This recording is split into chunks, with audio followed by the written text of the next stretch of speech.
gonna get my hairline done today, and my corners are really bothering me, so I wanted to get this side done and then this side done just to make it more round and more feminine.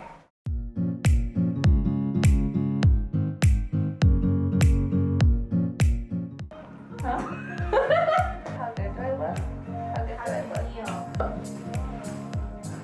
I can feel it. It feels like someone's tugging on the back of my head right now. How bad?